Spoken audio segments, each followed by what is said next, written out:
Oh.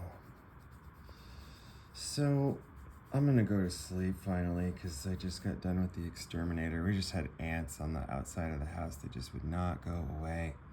So glad it wasn't termites. I just remembered this other thing about bullies. And I'll get into the whole living in the ghetto on the west side, all the gunfights, the first person that tried to kill me with a knife in a parking lot of a gas station on the corner of Armitage and Pulaski in 1997. Story. Yeah, you want to hear the story? Let's do the story. Okay. Thank you for being present, because so asking for it from, and it's so perfect, the topic. So fine, we'll do that. And me and my friend John, who was always acting like a tough guy everywhere we went,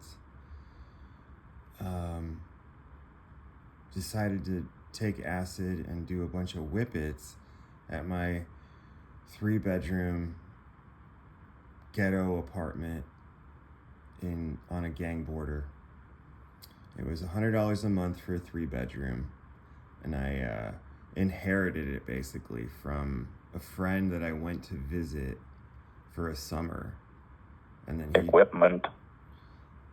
And I was able to play music there at 4 in the morning, because if they wanted to be is she trying to get thumbs ups already, dude? Oh, I gotta yeah, you're marketing me already, dude. That's fucking hilarious. So this is like, we're restarting right now then. Okay? So the other stuff is just like scrapping through it, and some things that I needed to document just because of the dates that I realized what was happening. So like the Bohemian Grove started on the day that I had put all the pieces together. And then I will put that together as well. Let me just talk about this story, okay? You good? Okay. So we're tripping late at night. This is the type of place that has got a hole in the kitchen floor. I can see the downstairs neighbor like cooking pancakes with a joint in his mouth. He has brain damage, and he is the building owner's brother. He used to be one of the biggest coke dealers in Chicago, and he was running from some guys with $200,000 worth of blow in the back of his trunk, and he was going at top speed, and he hit a telephone pole, and it took out part of his frontal lobe, and he developed a terrible crack habit, and he got a Medicaid sort of check a disability check every 2 weeks on a Tuesday, and all the crackheads in the neighborhood knew that day when it came, and they would all be in my stairway smoking crack. Now this is my first 6 months of my first apartment, and I had just turned down an offer to draw for Marvel Comics. I had entered a contest, and just before I'm leaving to go to Chicago, my mom pulls this out, and she's like, "Are you sure you want to go? Like, you just got accepted. They want to meet with you, and you can like take this further." And I was like, "Nope, already decided, going to Chicago." But I thought I was just going to visit for a couple of months, and I ended up living there. And the reason I got the apartment for so cheap was to keep all those crackheads out of the stairway on that Tuesday. So made some friends, fast forward all that. One night, I bring my tough guy friend over. Everywhere we go, he's always like projecting this ego of like, but he's a likable guy, you know. Him and we get along pretty well. And we're on acid. I let him do a couple of sessions of whippets, and I'm like the lifeguard. And he just totally goes just a danger zone. Boom, hits the floor. And so I get over the top of him, and I don't panic with stuff like this. I just said, not on my fucking watch, dude. I'm next. So I just smacked him in the face, and he came back to life just like that. And I'm so glad it worked, because I just not equipped to be able to handle that. Now, this is very dangerous stuff. The things I'm talking about, probably not for most people. I'm not condoning any of this behavior. I'm talking about things that I've been through. In life that I've experienced, and the things that I'm talking about have other stuff connected to it, and there's a reason behind it. So I start doing Whippets next, and where I went to was like, I was howling into a microphone while moving the voice effects through a wah pedal, and something just triggered in my head that was like the only time I'd ever touched primal, like no sensible data coming through my brain. It was just like raw, like lion sort of roar sound, and I pictured my head as like coming out of the sun all in an instant, and then I came back to. I didn't pass out or anything. I just like leaped out for a second, just a millisecond, and that was enough. Like, I never want to feel that again. That was awful. And I realized I'm out of cigarettes, and I have to go visit my dad for the first time near Detroit. I hadn't seen him for many years, and I'm up all night tripping, so that's the perfect way to go. So we walk to the gas station on the corner of Armitage and Pulaski.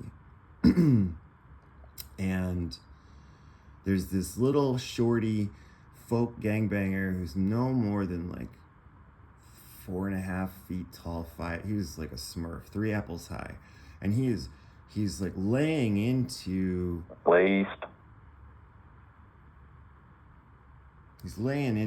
a fold up sign and screaming and freaking out. And my friend John was like, no, we need to hustle into that gas station.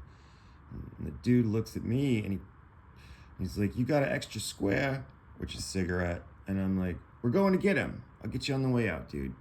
And he goes, you don't know who the fuck I am. And he puts his hand in his coat and tips his hat sideways and throws his pitchforks up. And I'm like, I bet we're about to find out. I'll see you on the way out. I was just trying to keep things stable, and no, don't freak out, and go into the gas station, and I noticed my friend John's walking in front of me the whole way, and he tucks $100 bill in his butt crack as we're walking towards the cashier, and I'm like, why are you doing that? And he's like, in case we get mugged. It looks like we're about to get mugged. And I was like, why don't you just save us a trip to the hospital and buy him a pack of Newports? And he's like, good idea. And we're tripping, dude. So he's like, you're giving them to him. And I was like, deal. You buy him, I'll give him to him. And I had just gone like a few months without a job. So it's kind of light on cash. And so he hands me the Newports. I open the door, and the kid just immediately tips his hat down again, puts his hand in his coat. And I go, no. I nod, and then I hold the cigarettes up, and I lob them overhanded style, and they go right into his hand. And he's like, the look on his face, you would have thought that I threw him like a winning lottery ticket, because he just was like, you have no idea how bad I needed those, bro. And then starts to unwrap the pack and starts walking towards me. And I walk right up to him, and I meet him like half the distance, And it's the leverage is equal between the two of us. And he starts just like, takes his hat off, and it's got all these tags on it. And he's like, you have no idea what I just been through. Man, you're like a lifesaver. And starts unwrapping cigarettes, and he starts going through the tags on his hat. And he's like, this is my boy, we'll just say Pookie, this is Shadow, I can't even remember their names. And Pain. He was in pain, exactly. His best friend from childhood who he was in this gang with was just shot in front of him. And he explained that to me when he got to that tag on his hat. And then he just whipped out a knife and just said, "It just makes me feel like fucking killing somebody." And he puts the knife right up to my throat. And I close my eyes really quick, and I see this blue sort of figure of an extraterrestrial in like this watery black space. And it tells me, if you don't feel what it's like to feel if your brother was just shot like 5 minutes ago, you're a dead man. And you need to project that right into this kid's eyes. And so we're just staring, and my friend John goes to run, and I go, "You fucking stop right in your tracks. You do not move." And I just look at this kid, and we just go back and forth, and his eyes get all watery, and I start feeling that, and it's just taking it in, and I'm picturing if my little brother got killed, and I'm like, "Look, man, killing me isn't gonna bring your boy back. I'm so sorry about that. But I got a light for the cigarettes I just bought you." And he just fell into my chest and started dropping to his knees, and I'm holding his puffy coat as he's just crying into my stomach. And I start giving him like a pat on his back, and I'm like, "Oh man, you just like, here, let me light your cigarette. It's okay." And he just fell apart on me, just like I'm holding him up under his armpits, and he's just crying into my torso.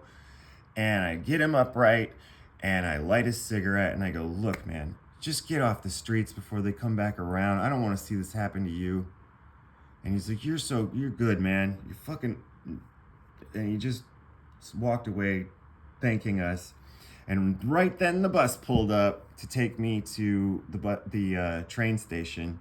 We get on the bus. There's nobody. It's just me and my friend John, 6 a.m. I sit in the back of the bus with him, and I just sit there and take that in, what just happened. And my friend John's like, by the time we got to Armitage and Kedzie, my friend John was like, "How did you just do that?" And I just turned to him and I was like, "Too much information. There was only one way to get out of that." And that was it. I think we all learned something. Made. We'll do more stories about Armitage and Pulaski and Frankie and him smoking crack with his pants down in the stairway, and us keeping a broom behind the doorway, and how to deal with the gangbangers that were trying to sell crack on the steps, and water balloons dropping on them, and there's all kinds of fun shit. I'll talk about that in the next video.